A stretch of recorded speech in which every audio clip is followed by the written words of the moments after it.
Okay, Drak, so I got another movie idea for you.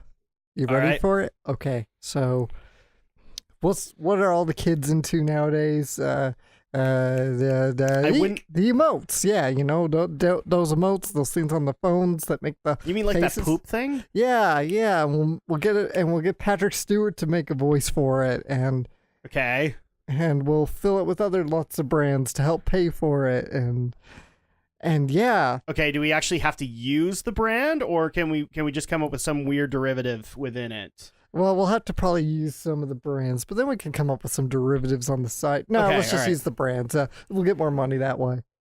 All right. All right. I mean, this sounds like a really great idea and all that, but there's just one concern that I have for it. Are we actually going to break the internet with it? We just might. We just might. Okay, so at that point, unless I have a 100% certainty, I don't think this is going to work. I think the poop emoji is not going to be able to sell this enough. But there is this one guy. I don't know. Maybe you've heard of him. Ralph something. Wreck-It Ralph. Oh yeah, Wreck-It Ralph. Yeah, it came out a couple of years ago. I think we'd probably better be going with that instead. I mean, after all, we are Disney. Like we have to have our brand superiority and all that. We are? But well, I thought we were. I thought we were just two guys on a couch. Isn't that what Disney is?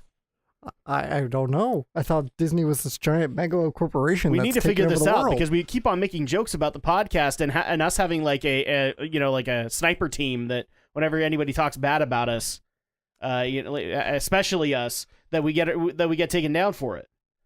Did we not think this through? I don't think we did. Did we not hire the focus groups? I don't think we did. Oh, well. Well, I guess we'll just go ahead and vlog this anyway. Okay. Welcome, everybody, to our vlog of Ralph. Is it officially called Wreck-It Ralph 2, or are we officially going with the new title?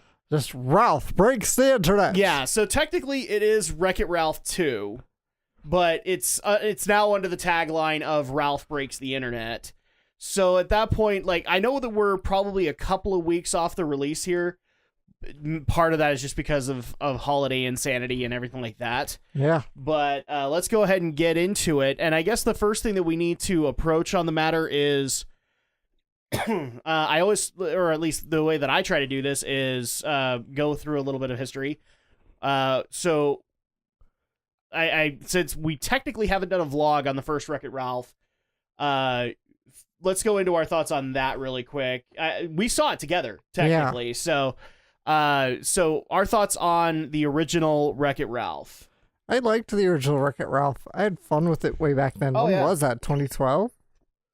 Oh yeah, that sounds about right for the year. 6 years. Yeah, and I mean one of the reasons that it was awesome was just because of all of the in references to video games. Like a lot of people look back at Wreck-It Ralph and consider. Hence why movies like the Emoji Movie happened, was that the only reason that it was successful is because you got all these licenses to be able to show in the game. And it's not necessarily, like, I hate to make the Michael Caine reference of it's not the size, mate, it's how you use it. But it doesn't matter how many licenses you had, it's how you use those licenses that made it worthwhile. Yeah, the Emoji Movie's proof of that. Well, yeah, we're going to get to that in a second, but... that's why in a lot of cases to me Wreck-It Ralph has a ton of charm, is because you had tons of video game references, all right, tons of them, and they were amazing. Like I especially love the fact that they actually were able to make fun of Call of Duty, and Activision agreed with it. Like I don't know if you saw that, but right after Wreck-It Ralph releases, it was like one of the main I think it was Infinity Ward, it's one of the COD teams devs was like, yeah, we do that. Like he literally looked at it and went, yeah, this is Call of Duty. I can totally understand that. Yeah. It's a parody of a lot of first-person shooters. But at that point, like, you still had, all of these wonderful references. I mean, for crying out loud, Wreck-It Ralph is a reference. It's basically the one reference that even... this is the weird part of that whole movie, is, like, it is supposed to be Donkey Kong. All right? Yeah. So Donkey Kong is the birth of Mario, and later on, the Donkey Kong Country games. But when you look at Fix-It Felix, he's supposed to be the Mario analog, right? That's right. But they reference Mario in the universe. So it's just like, huh. So he's supposed to be the Mario allegory, but Mario exists. Go figure. And I'm pretty sure that everybody who's watching this vlog right now, their head just exploded. And congratulations, Alex. We broke the internet. That's kind of the same with Mario Kart being a thing. And, well, I guess. Yeah, and Sugar Rush was a Mario Kart derivative. Yeah, Sugar Rush is Mario Kart. Which is like we had lots of Nintendo-based references, but then you had direct referencing to Sonic the Hedgehog, Street Fighter 2, Tappers, Cubert. I can't remember the actual racing game that Johnny Turbo is based off of, but yeah, like that kind of thing too. But overall, like a lot of people think that the reason that Wreck-It Ralph did well was because it had all this license power, right? No, because they actually like made charming characters. They actually made an interesting world within this arcade to be able to go and explore. And I think you and I would kind of both agree with that. Yeah. Hence why we liked it that much. So the next thing that I want to kind of get into is like when people looked at the trailers for Ralph Breaks the Internet, you and I kind of alluded to it too, that this was basically Disney's answer to the Emoji Movie. Yes. Which bombed, by the way. Yeah. The Emoji Movie, but ideally better. Correct me if I'm wrong. Didn't it get the Razzie for like worst animated picture? I don't even know yet. I can't remember. Well, it came out last year, didn't it? Last year? So we should know this. I think it did, yeah. Yeah, like the Emoji Movie walked away with a few things. I'm pretty sure they didn't knock Patrick Stewart. Patrick Stewart did the best that he could with the horrible property that they'd given him. But yeah, so like Ralph Breaks the Internet was supposed to be Disney's attempt at that, which a lot of people were kind of dissuaded to going because they didn't want to go see a Disney version of the Emoji Movie. Yeah. And oversaturation and all that. So I guess the question I want to get into is, we've now seen it. We'll get into our opinions. Is that what we think Ralph Breaks the Internet is? No. I would agree with you. I don't think it was anywhere near that because, again, you had that charm to be able to establish it. And whereas I've never seen the Emoji Movie, but I can guarantee you just from the trailers that I did see, it was a cash grab, pure and simple. Yeah. And I've seen it. I haven't seen it either, but all the dissections tell me that it's exactly what it is. It was a cash very grab, cynical pure and cash simple. grab. Who made the Emoji Movie? Sony. Sony did? Okay. Yeah, so well that makes sense. So at that point, let's get into it. Thoughts on Ralph Breaks the Internet? All right, so Ralph Breaks the Internet, it's a lot like the first one. You got the same charm with Ralph and Vanellope being able to bounce off each other. So that's pretty good. Yeah, but instead with this one, they tried to have more characters for them to bounce off of. Yeah, because now they actually go into the internet, so now we get to see more of the internet. And we're not talking like more licensed characters. You know, they didn't want to put out the money. One of the things that I've heard a lot about the original Wreck-It Ralph is they put out a lot of money. I'm sure they did. The licenses. Hence why those licenses didn't really get a whole lot of spotlight this time around.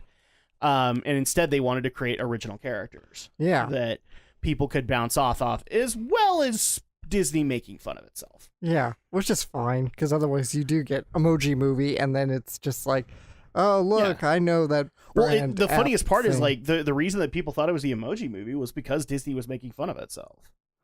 Well, the Emoji Movie doesn't really make fun of itself. No, but we had, like, tons of... So a lot of people thought that instead of getting all the game references this time around, we were going to get a bunch of internet references, and especially a bunch of Disney references. And yeah, you did, but it wasn't like the best way that I've heard it described with the Emoji Movie is that it was soulless in the way that they tried to play these plugs. Yeah, this wasn't. So sorry, I keep on interrupting you, but it's yeah, fine. like that's kind of the difference here. Yeah, that's really the difference here. Is everything has a purpose. It's not just the Emoji Movie is just. It's the generic I'm a square peg in a round hole plot. Yeah. And I know that's kind of what the original Ralph is, but we're talking a difference of 6 years here. That's been done to death. So Ralph 2 finds a new way to tell the story. Now this is a case of and consider like how many kids movies you've seen with square peg and a round hole stories. Oh yeah, so many. Like And- pretty much all of DreamWorks' library is that. Yeah. And so much, and a lot of Disney stuff is that Yeah. too. So Ralph at least finds a new story to tell here. In this case, it's Ralph. Ralph is kind of set in his ways. He's kind of got his habits. Vanellope wants something new. So these two kind of dichotomies of each other clash, and then they kind of, and of course you get the nice little moral. It's like, look, you know, we can find the best of both worlds, and we can still be friends, and friends can have their own separate ways. So, which I like. Basically the story that's being told here is like where Ralph is happy in his complacency. Is it Vanellope? Yeah, Vanellope. Vanellope isn't. Vanellope like wants to see outside of the Sugar Rush game, and hence why we come across Slaughter Race, which is just basically a Need for Speed, Twisted Metal, Gran Turismo ripoff. Yeah, just any kind of any racing game out there right now. Yeah, any kind of racer. Yeah, pretty much. And so at that point, like, so you have her kind of branching out and wanting to see how racing is kind of evolved, and that kind of creates a wedge between the two characters, where Ralph just wants to fix Sugar Rush and go home and back to his life of complacency. Vanellope doesn't know if she wants to go back anymore. Yeah. So there you go. So you liked it overall. Yes. I'm gonna say I liked it. There were a couple of moments where I feel it kind of gets lost within itself, but a lot of that is just because the plot is pretty simplistic here. It's a Disney movie. Well, no, I would actually say this is a lot simpler than a usual Disney plot, because the whole purpose of this plot is Ralph wants things to be the way they are. Vanellope wants to move forward. Vanellope wants to learn and grow, kind of thing. And so at that point, it's a basic separating but not separating kind of story. Yeah. To me. And so I'm going to say it's good. Like, it does that well, and it still holds on to that Wreck-It Ralph charm. But I kind of like the first one more. Yeah. It's a weird feeling. I really liked what the first one did compared to this one, but let's get into it. Stuff you liked from Ralph Breaks the Internet. Actually, my favorite bit you walked out at this point. I stayed through most of the credits, but was there actually an Easter egg? Yeah. Damn it. So we remember that scene in the trailer where Ralph and Vanellope are playing the little app game where he keeps feeding the rabbit I was wondering when that pancakes. was going to show up. Yeah, so it's actually in the end credits, and they even make fun of the fact because the little girl, so the mom's asking her little girl, like, "Did you enjoy the movie?" She's like, "Oh yeah, but there was a scene in the trailer that wasn't in the movie. That makes me sad." And then she she's starts the one, and then she starts playing her game, and then Ralph and Vanellope come in and wreck it. Oh my gosh. Start feeding the bunny all the pancakes. Now I want to see this when it comes out on Blu-ray. Oh, that's hilarious. Like, it's totally not what people expected. It's true. Okay. So other things that you liked about it? I like that they got a little gutsy to go into the idea of the dark web, and you had the Alfred Molina like weird thing with the Gorder. Yeah, I think it was officially called Double Dan. Yeah. So yeah, and I was actually a little shocked when I looked at the cast list and it was played by Alfred Molina of all people. Yeah. Okay, so other stuff that you want to mention really quick? It's fun to see the Disney princesses all. That was the one that's the reference that got hammered the most, is like people didn't know if they liked the fact that they were going to have Vanellope meet the other Disney princesses. And that was probably the best thing Disney could have done to make fun of itself. Yeah. All right. Can you think of a bigger problem that Disney has had over the last 5-10 years that has been openly criticized? I can't think of one. Like the Disney, you can have problems with Marvel, you can have problems with Star Wars, but you bring up Disney animated features and the princesses always come up. Oh yeah, and it's not even that recent. It's pretty much. I think it's always been a thing, for as long as the internet's been a thing. People have always discussed the Disney princesses, and this movie has kind of a fun take that at the people who always criticize, who always harp on the Disney princesses for the same reason that they're just all damsels in distress. Well, and then also playing to their quirks and just basically making them quirky girls. Like I remember seeing the trailer that debuted Pocahontas, and for the record, I don't like Pocahontas. I should like Pocahontas because it has an amazing cast. I think it's the last Disney movie that oh crap, I'm forgetting his name Katzenberg? now. No, David Ogden Stiers did. Because he never got featured in another Disney animated feature ever again. He did. I thought he did. If he did, then I don't know where it is. But yeah, like I should like it because it's got an amazing cast. You know, say what you want about Mel Gibson now. Mel Gibson was still a pretty good voice to be able to listen to for John Smith. But the fact that they brought her in the trailer and had the whole wind mechanic, I don't know how many behind the scenes videos I saw on the Disney Channel about that damn wind in her hair. All right. And the fact that they made fun of it in the trailer with it happening again, I don't like Pocahontas. She is, if I ever met Pocahontas in a dark alley, things would not be good. That sounds really wrong. Well, I'm just saying she'd probably come out with a couple black eyes. Yeah, but it sounds dark alley more has okay, other I probably should have gone with that. implications. But they did that reference, and I was on the floor laughing. I was like, oh my gosh, Disney is actually going to make fun of itself. And all the weird quirks that all of their characters have had. One of the things I also liked was when they eventually decide to dress like Vanellope, they all had reference shirts of each other or of themselves. That was hilarious. I especially loved that Elsa had hers was what? I like to let it go kind of thing. And then you had hashtag shiny, which I remember happened with Moana on Twitter. You had these in references and they were all wonderful. I should have paid closer attention to the shirts. Even Pocahontas' shirt is like wind going across it. Because wind was like the whole thing of yeah, that was the thing. Yeah, it was, can you paint with all the colors of the wind?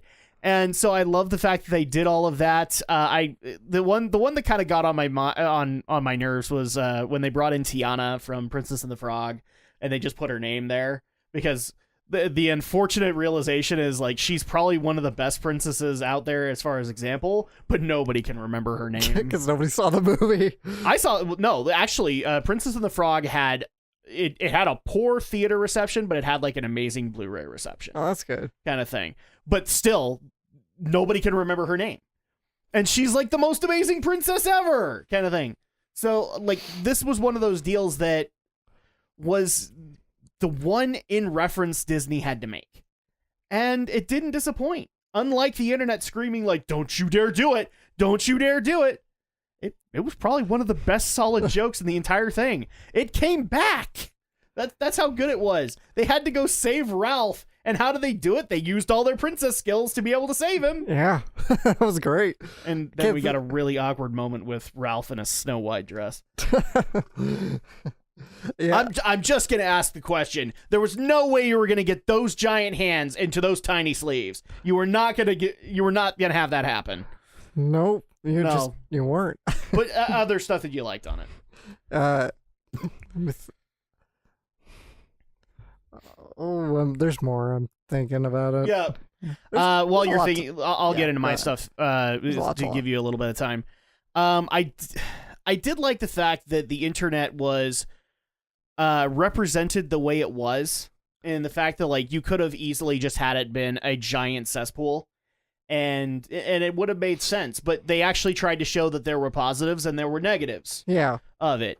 I especially loved the discussion that we had with was her character actually named Yes? Yes. The YouTube equivalent person. Yes. The algorithm. By the way, I would just like to say for the record that is exactly how I think Susan Wojcicki reacts when PewDiePie enters the room. And then when he leaves, she's immediately like throwing darts at his face. So when Yes like comes across Ralph going into the comment section, and basically Yes having to kind of bring him back down to earth after being, basically a walking meme, and say, there are great things about the internet, but there's also, it brings out the worst in people, kind of thing. Mm-hmm. And the other way that I say that it really helped to fill that out is you had the internet as a whole, and then you had the dark web. So the dark web technically existed here. And it was what we would think it would be in a Disney movie. It was dark alleys. It was dystopic kind of thing, Yeah. and everybody looked freakish. So I liked the way that was portrayed. The internet was in fact a living thing, and it was portrayed that way. Yeah, that was nice. I liked that a lot. For another like that I have was Disney making fun of itself. So it wasn't just making fun of the fact that it was Disney. It was making fun of all of the acquisitions that Disney has made. One of the things I found so funny is that when they first went into that Disney site with Penelope, Disney was such a tiny portion of that. And you had Marvel and Star Wars and Muppet Show and all of the acquisitions of Disney, because that's kind of what Disney's known for these days, is all of the acquisitions. Yeah. And so a lot of people forget that Disney's already a big thing in and of itself. But Disney made fun of that and said, we're this tiny little thing amidst all of these other bigger properties kind of deal. I also did like the fact that the users on the internet were portrayed the way they were. Like the little avatars. Yes, because you'll notice that they had kind of a similar mechanic to them like the Wreck-It Ralph crowd did. Yeah. Where they all kind of acted kind of 8-bitty kind of thing. And I was okay with that, because that was actually a really great way to personify you on the internet. And you just kind of have how many times we've seen those little Funko Pop kind of figures, and we all just kind of go, yeah, that's pretty much how people would look on the internet. And that's what they did. They made everybody look like that. Yeah. Kind of thing. So much so that they actually did a Stan Lee cameo with it. Yeah, that was nice.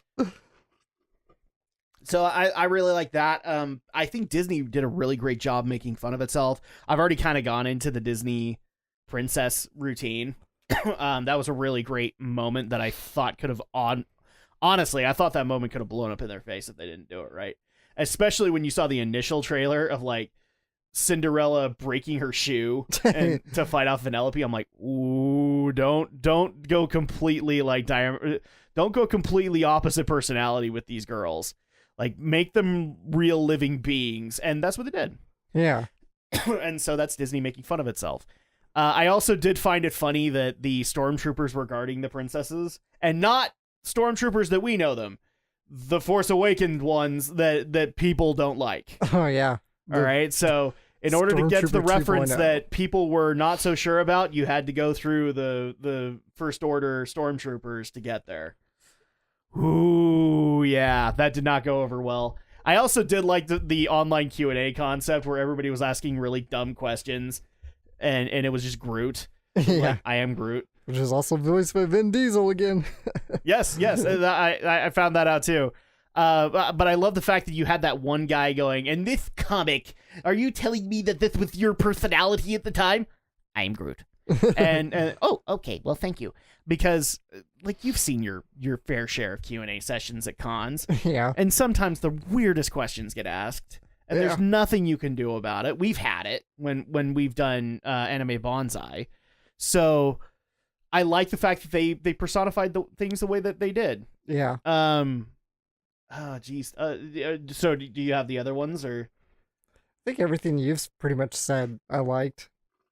I pretty much would say a lot of the same things. It's the way it's all portrayed, the way it's all designed, the way while maintaining the Wreck-It Ralph charm. Yeah. Kind of thing. And the player characters in the racing game, how they kind of move. They actually kind of reacted the same way too, and that's kind of how I would think a player avatar would act. Kind of their movements are a little more jilted and stiff, and the NPCs are all fluid and animated, which is nice. Because they live there. Yeah, because they live there. Exactly. That's what I liked. That's one of the things that I liked about the duality, or the duality of it, is player and actual player character.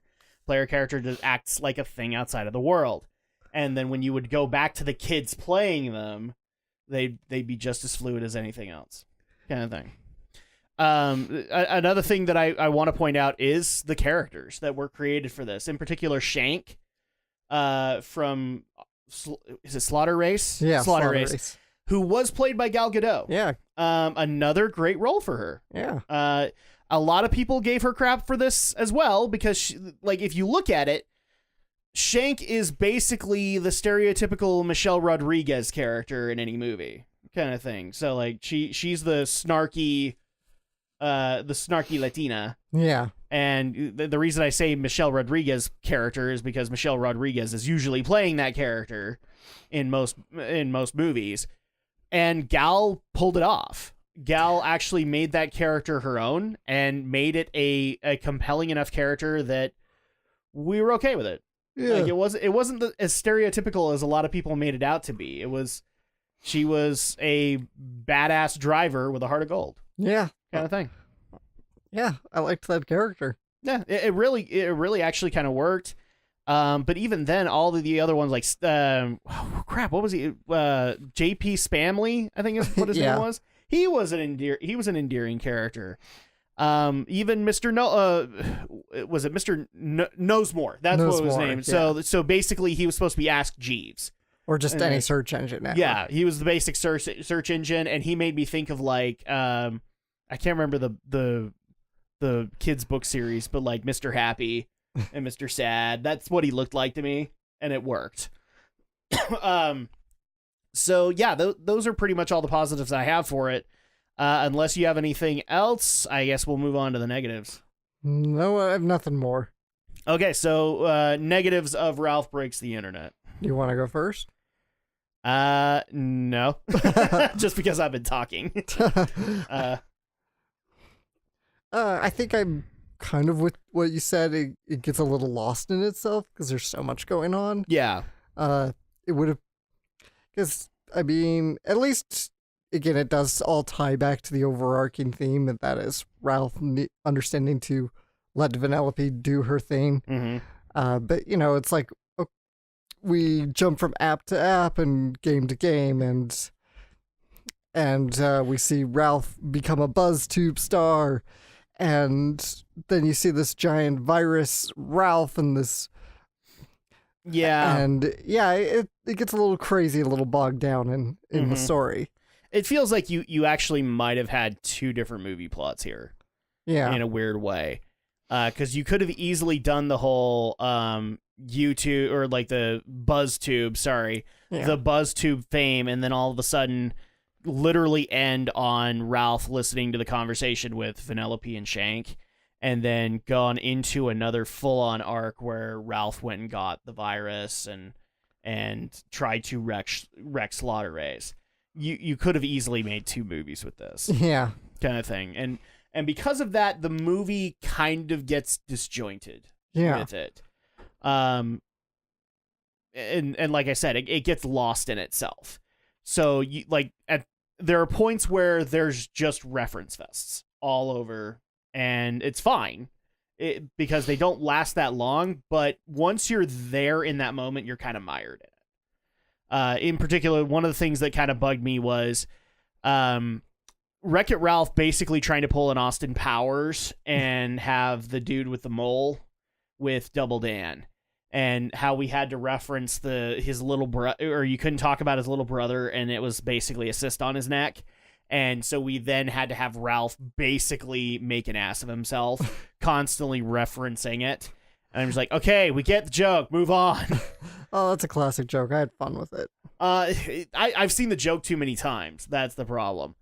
There are just a couple of moments here and there where it kind of gets lost in itself. Where I'm trying to think of one in particular with Slaughter Race, where we had to constantly reference the failing kid who wanted to get Shank's car. And so you had to have not only one attempt from him, but you had to have two. But the second one, Vanellope intervened on that. It was just kind of a weird deal, but ultimately necessary just to show like Vanellope's love for it. Mm-hmm. And I'll also agree with you. The Ralph zombie plague was kind of an unnecessary villain. Yeah, just because it's like, are we gonna suddenly turn into Summer Wars here, where a whole virus is gonna? See, I didn't even think about collapse that. The network. I thought of just like, oh, are we literally going to have Ralph breaking the internet? Well, it is called Ralph Breaks the Internet. It is, but like I thought that was just kind of a tongue-in-cheek kind of deal. Like we literally look at the title and go, "Oh no, Wreck-It Ralph is unleashed on the internet. The hijinks are gonna ensue." And then I'm actually kind of sitting there in my seat going, "You're actually gonna break the internet, aren't you? You're literally going to break it with like millions of Wreck-It Ralphs coming together to create a lamer-looking Stay Puft Marshmallow Man." Really? We're gonna go down that route? He has to be King Kong. He has to climb the Google building. Really? Yeah. That was the point where I kind of looked at things and went, this is a touch too far. This was not necessary. You could have easily had them kind of confront each other and then eventually had another conflict bring them back together where they could resolve it. And instead you used the Ralph zombie plague to do it. Yeah, I get wanting. They wanted to obviously show what a DDoS attack is like, but yeah, and it didn't come across that way. Yeah, it's just yeah, it's a little too summer. Like I hate to say this, but Reboot had a better interpretation of what viruses were like than this. Yeah, because again, it's like there are really widespread destructive viruses. I Want to Cry is pretty well known for that, but they're not to the point where it's like gonna shut down all the major sites like Google and infect every single server out there. It's a little ridiculous. Well, it's also really ridiculous to say like the only place with antivirus is just this one building in the internet when you know that like firewalls exist at Google, firewalls exist at YouTube, and all you had to do, you didn't have to lead them to the Norton door. It was what I'm saying. You could have led them to the Google door, which is much closer, and you could have gotten the job done. Yeah, I think that's why. But Drak, that makes for a great plot device, and it adds for tension. No, there was still plenty of tension, but you didn't have to have this moment, which they ultimately didn't even make it to the door, by the way. Yeah, they just resolved it with the power of friendship. Heart of the cards. Without the heart of the cards, in fact. they just did the tattoo on each other's hands, and that was all that needed to happen. Yeah, so so the overall Ralph virus was a touch too far as I'm concerned. I think you could have had a different resolution to that. I will also admit that the hijinks kind of got weird after a while. Like, I can't even believe I'm saying this, but apparently that eBay shtick was supposed to be a lot longer, and they obviously cut it down, and I think they could have cut it down less. How do you know it's longer? Because the kitty thing that we saw in the trailers was actually supposed to be in the movie, where they look at the sorrowful cat, and you're just like, wow, it's like it's looking into my soul. Oh yeah, that's right. They did cut that. They cut that, and there's which I guess is going to be a deleted scene. Is there was an additional one was going to be referencing like old toys market or something like that. So like you had stuff that obviously got cut out, and even then the eBay segment felt a little long. Especially, are you kidding me? $27,000. We really had to make up for $27,000 on eBay. You could have easily just made that $1,000 and made it unattainable. And because again, Ralph and Vanellope don't know how to make money. In fact, one of the jokes that I actually laughed at the most is like, people kind of got a dash of reality when it comes to YouTube through BuzzTube. I was like, oh yeah, you're totally viral. You have 1.5 billion hearts. How much money are you actually getting from that? $40. Yeah. Because that's how that works. A lot of people don't realize that that's the actual kind of system that companies like YouTube have in place. So that's actually another thing that bugged me. You had the logos, and you couldn't say the names? You had to pay for the logos. It's probably like what happened in the first Ralph. You know, they get the rights to the game characters, but you know, there's only so much they can show before they got to pay more. Yeah, because you never had Google referenced. You saw Google, but it was called Goggle. Goggle, really? Yeah, you didn't notice that? No, I didn't. Yeah, Ralph made a joke when they passed the Google building of like, well, now I know where I need to go to get goggles. All right. I think that's just a joke. Ralph is. I don't think that means it's being called Goggle. I think Ralph just called it. But nobody Goggle. else ever said Google after that. Yeah, like nobody ever did. And so that's why I'm saying, like, you couldn't say that. So you instead decided to make a joke with Ralph about goggles. Because that's the other thing that we laugh about with Google is that nobody else, like, if you talk to somebody that's 20 years above us, they can't say Google. And so at that point, we have to make fun of that. You had and I even brought this up in the theater with you. You had the YouTube logo, but you instead had to go with BuzzTube. Yeah. But you even referenced YouTube in it. Yeah, that was. Remember when they met Yes for the first time? Yeah, and I she's heard like, that. YouTube has it. I'm like, then why not just say YouTube? You just did. I guess they wanted to kind of make an amalgamation of BuzzFeed and YouTube, so they called it BuzzTube. Something like that. I can't think of another explanation for it, but my allegory still stands. That is Sujin Wojcicki, the way that she would respond if PewDiePie walked into the room, and then as soon as he left, she'd press a button and find that dartboard with his face on it and just start throwing darts at it. Thorn in her side. A literal thorn in her side. Makes us so much money, but he's so problematic. Exactly. And then also she'll have a little shrine to T-Series. I don't know if YouTube has picked a side on this one. I know the internet has, but it doesn't care. The other thing that I also found funny was the Twitter reference. Yeah. A bunch of little blue birds flying by, and then they just basically are all squawking cat videos or cat pics. Yeah. I'm like, where's all this Hitler did nothing wrong? I was gonna say, like, that's not Twitter. I mean, it's a kid's movie. Yes. We're not gonna expect it to truly show all the true vitriol. But I've got the answer for it that would make it an even better joke, right? Because it's Disney, so they have the license to certain things. Wouldn't it have been funny to just put, like, because you what is it when your tweet gets taken down, it's like just a gray box and it says that tweet is unavailable, right? I don't know. Wouldn't it have been funny instead when they're chirping that the Imperial theme is playing, but all of it is just gray bubbles of that tweet is unavailable, and he's like, bah, bah, bah, bah, bah, bah, bah, bah, bah. And that would have been an actual personification of Twitter. I'm trying to think of some of the other internet references they had. So eBay was directly referenced. Yeah, we saw the Facebook logo. Pinterest was referenced. Snapchat. Snapchat was there. Spotify. Was Spotify there? Yeah, just the logo, yeah. Just the logo. It showed up. But you couldn't reference other games in there because you just had Slaughter Race. Because that's the only video game that ever exists. Right? Yeah, I was a little disappointed we didn't get to see more online games. Are you kidding me, Disney? All you had to do was make a phone call. Blizzard would be more than happy to let you reference them. They've done it before. They'll let you do it again. You're telling me that the most popular game ever is a racing game? Absolutely not. There should have been a World of Warcraft reference. I'm just saying. Or just any insert sword and sorcery style RPG here. That's what I'm saying. Like a World of Warcraft reference. Yeah. And people would have been okay with that. Like those are pretty much the biggest negatives, is like it still retains that Wreck-It Ralph charm. Yeah. But there are times when it gets lost within itself. But at least to the movie's credit here, it doesn't go crazy into the apps. This is something the Emoji Movie does, where it actually goes into these said apps like Snapchat and whatever.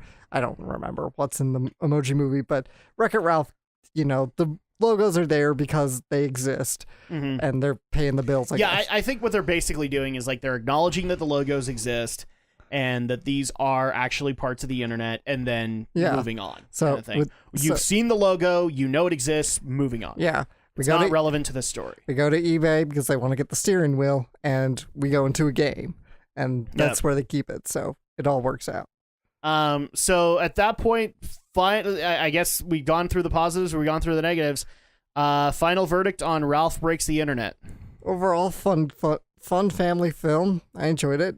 I'll probably kind of agree with you. I liked the first one a little more, but a sequel 6 years later, I guess there's only so much you're going to get out of it. So I'll give it an 8. See, again, this is kind of the issue that I had, is that I liked this movie. I liked the first one better. Just because the first one had a little bit more of a solid direction. They were going to make fun of video games. They were going to make fun of the references within video games.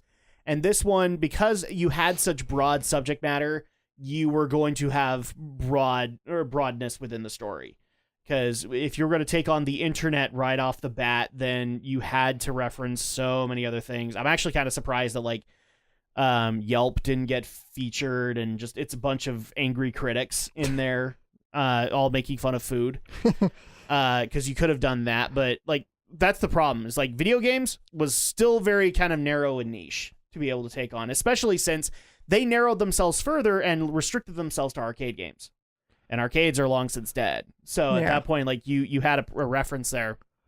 I do like one of the original scripts that was going around, at least it was rumor, where they basically, Wreck-It Ralph was supposed to evolve like games did, where the next thing would be to do consoles. Like to actually have Fix-a-Felix Jr. on a home console setup and be able to make the same kinds of jokes, except in one kid's living room kind of thing, instead of in a full-on arcade. And I still kind of feel like that's the direction they should have gone with it. The internet was probably a step too far just at this moment. I think the console thing would have been way too restrictive. But here's the problem that I would have had with it. I don't think it would have been too restrictive.